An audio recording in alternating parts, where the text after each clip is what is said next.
The concept of Tawhid is the absolute, non-negotiable cornerstone of Islam. It is the foundational principle upon which the entire religion is built.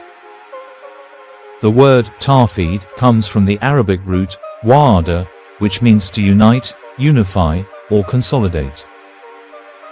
In Islamic theology, Tawhid means the oneness and uniqueness of God, Allah. It is the firm belief that there is only one God, who is singular in his essence, attributes, and right to be worshipped.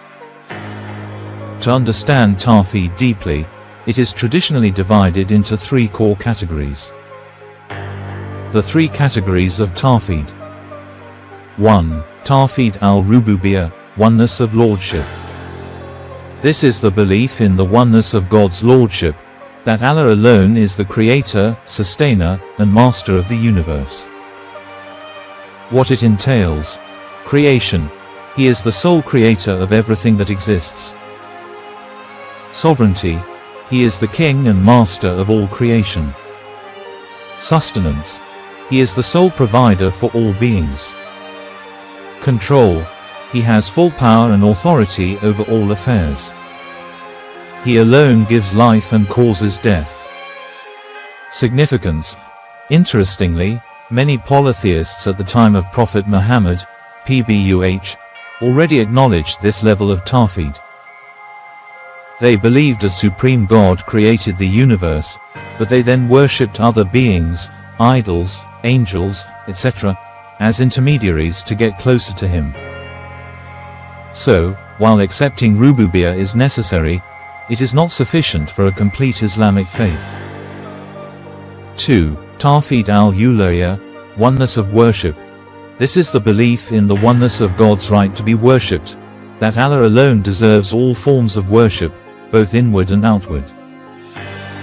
What it entails: this is the core message of all prophets.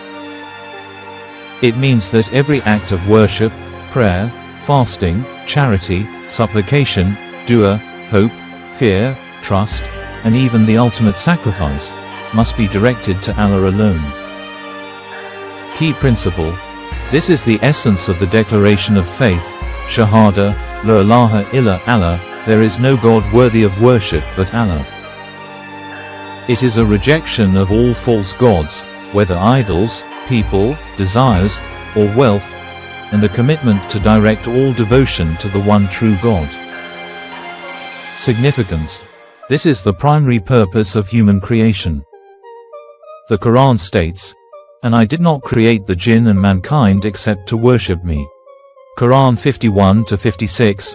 Most theological debates in Islam revolve around this category, as it calls for the implementation of Tawhid in daily life.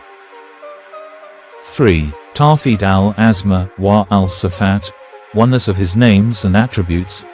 This is the belief in the oneness of God's names and attributes, affirming the beautiful names and perfect attributes that Allah has used for himself in the Quran or through his Prophet, PBUH, without distorting their meaning, denying them, questioning how they are, or comparing them to creation. What it entails: this is based on two key principles: affirmation, ithbat, to affirm all the names and attributes Allah has affirmed for himself, example the most merciful, the all-knowing, the all-hearing, the one who rose above the throne. Negation, nafi, to deny any attribute that Allah has denied for himself, example he does not sleep, he does not beget nor was he begotten. The rule, without taqiyif, asking how, tanthal, making resemblance, tarif, distorting the meaning, or tartal, denying him. A Muslim believes Allah hears, but his hearing is not like human hearing. He rose above the throne in a manner that befits his majesty, not like a creature sitting on a chair. The how is unknown to us. The Shahada, the declaration of Tawhid.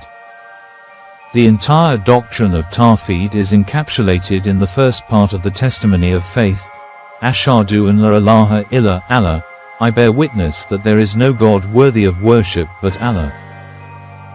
La ilaha, there is no God. This is a universal negation. It rejects every false object of worship in existence. Illa Allah, except Allah, this is a specific affirmation. It affirms that all forms of worship are rightfully due to Allah alone. The impact of Tawhid on a Muslim's life. Tawhid is not an abstract philosophy. It is a practical worldview that shapes every aspect of a believer's life.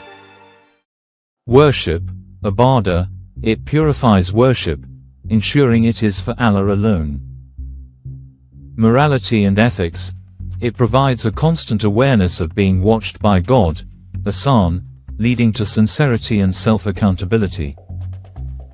Mindset and psychology, it fosters immense peace, reliance on God, tawakkul, and humility, freeing one from the fear and servitude of any created being.